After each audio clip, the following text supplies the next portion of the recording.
one of the other things that's a common theme for me this year is I think this league is much stronger than it used to be. I think it's getting stronger every season.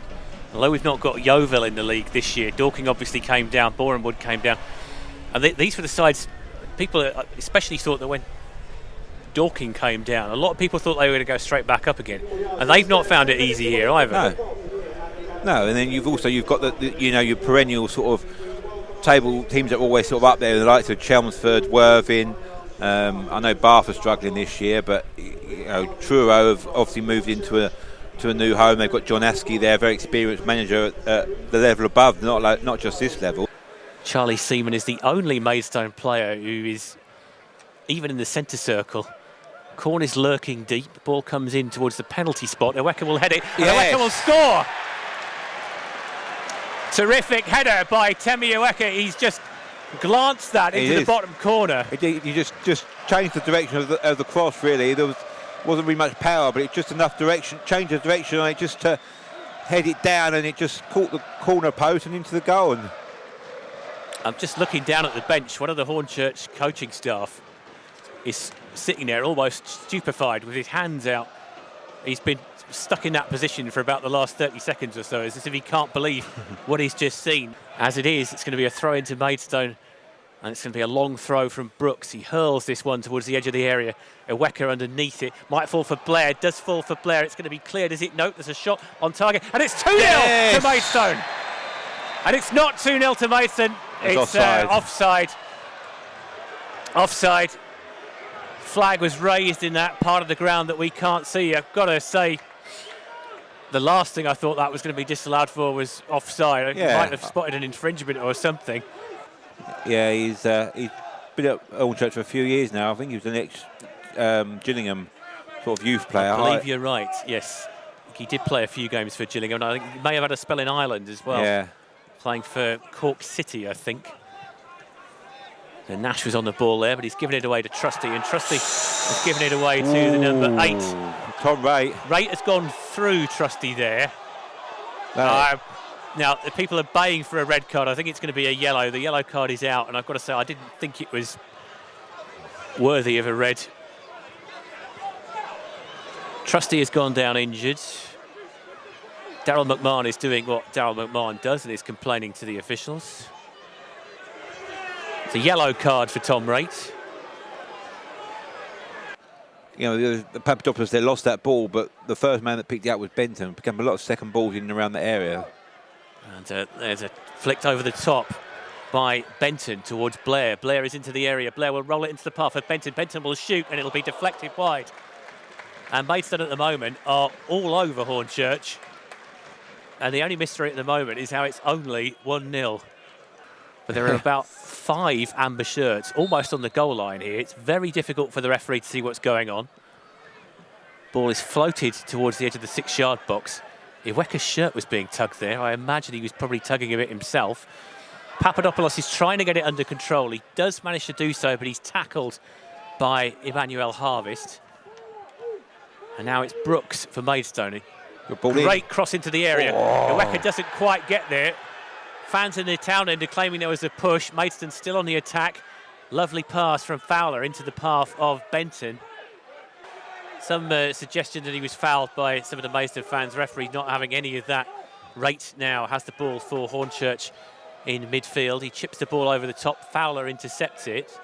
And it bounces awkwardly. It could be an awkward ball into the area there, which Greenwich has to deal with initially. It's gone to McQueen on the far side of the box. He's got Brooks and Papadopoulos in front of him. Papadopoulos is forcing him out wide to give the ball back to Harvest. He's going to shoot his McQueen. It's sort of ironic cheers from the crowd. It was the height was okay. I think the direction was a bit off. Yeah, I think he just sliced it rather than getting a full foot through it. And knew all the players, had dossiers on all the teams in the division. Somebody who took the job very seriously indeed. So it's not too surprising that he's managed at this level for a while now. So Iweka knocks that one forward. It's intercepted. It'll fall to Saunders. Saunders gives it away to Sam Corn. And Corn will lay it off to Fowler. Fowler plays it inside to Trusty. Trusty to Benton has got Blair in the area if he can find him. He's onside. Blair's at an angle. He's going to square it. It's just in front of Papadopoulos. It's a really impressive move, that, by Maidstone. And in the end, it was just that final ball, wasn't it? Yeah, I mean, this is the thing about... It's one of those games where you certainly wouldn't rule Hornchurch out. They've been looking like... Not likely, I'd say. They look like they've got the quality to nick one. But Maidstone do look more likely going forward. As an off-the-ball foul on Seaman, I think it is, by Bailey Clements. I say off the ball. I think he was going for it, and he was just late, wasn't he? I think it was quite high up on Charlie Seaman's caught him on his side, didn't it? Just above the fire there. So there's a yellow card here for Hornchurch. And the fact that the bench aren't complaining about it too much. As it is, Hornchurch have possession deep in their own half. Rate knocking a ball into the channel for Saunders to chase. And Saunders has got a whacker in front of him. He's made it as far as the byline. He checks back. Now he comes inside, plays a crossfield pass to Giles Phillips, who lays it out to McQueen. McQueen has got Brooks in front of him.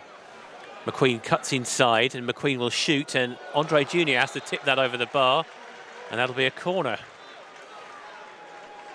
Now, we were saying that enforced substitution may have been a stroke of luck for Hornchurch, because it's just inside Maidstone territory. Sam Corn will take, and Sam Corn will float this one towards the far side of the penalty area, where Greenwich is the player who tries to get a touch of it. It's sort of half a shout for handball.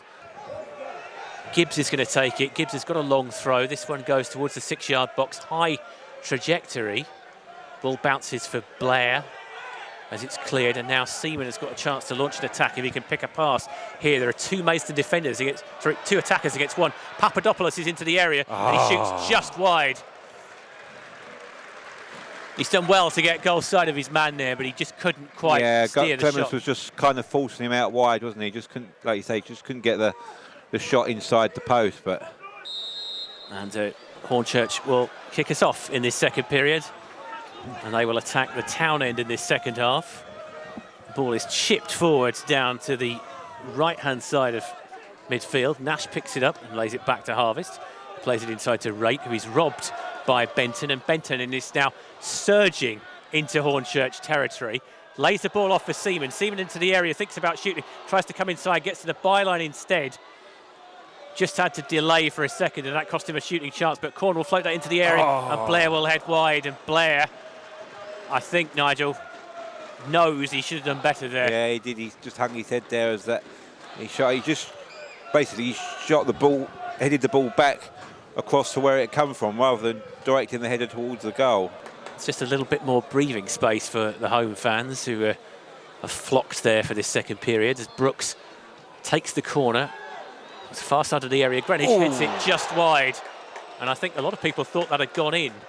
There was a scream that came from the main stand. I think it was more the left side of the stand, wasn't it? As the ball was flipped by, hit the advertising hoardings on the back and just bulged the net. But it's not a bad header at all, but Fowler playing it into Seaman. A little bit of intricate passing, possibly too intricate at times.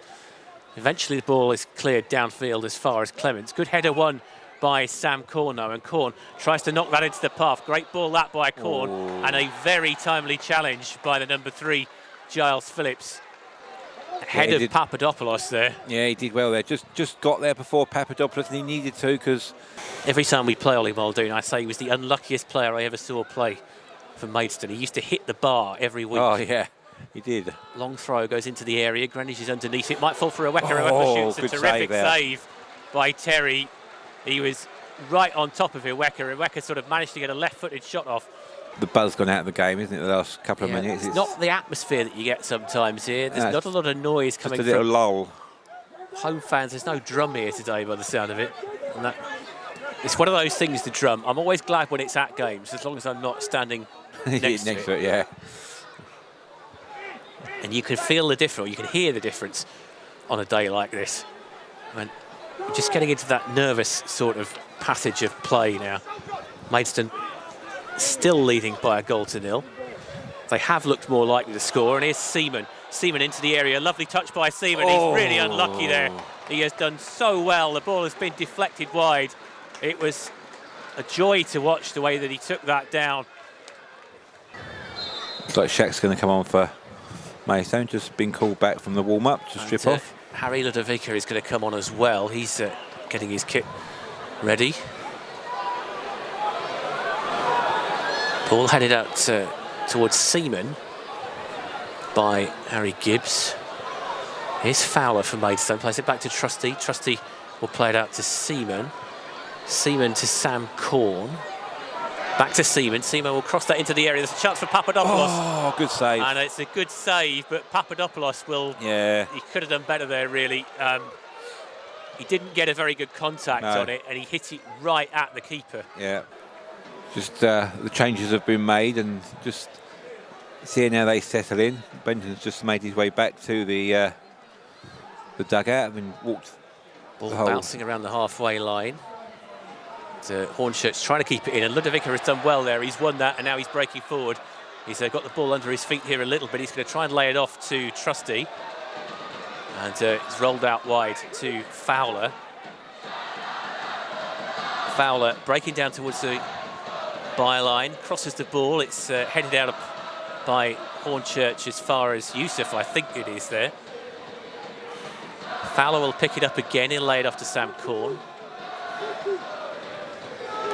Corn plays it back to Iweka, and Iweka will chip that one forward, looking for Blair. In fact, Ludovica is going to get on the end of that, is he? Ludovica is tussling with his man. Ludovica has won the ball there. Ludovica will lay it off to Blair. And Blair surely should have scored there, and it's been cleared off the line by Harvest. And Maidstone should have buried this game there and then. Ludovica has done so well. He did so well to win that ball there, didn't he? I make it that we've got 10 seconds of the added time here. Now we're going to see, I would assume that he might add on a few seconds for a bit of time wasting. The ball is punted downfield. Greenwich is underneath it. Headed on by Muldoon. Corn is underneath this. Corn whacks that high into the night sky.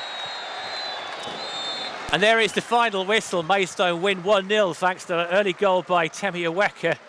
Bit of a sigh of relief here. I don't think you can say that Maidstone in any way didn't deserve the 3 points, but just while it was 1-0 for so long, Nigel, it was just a little bit nervous.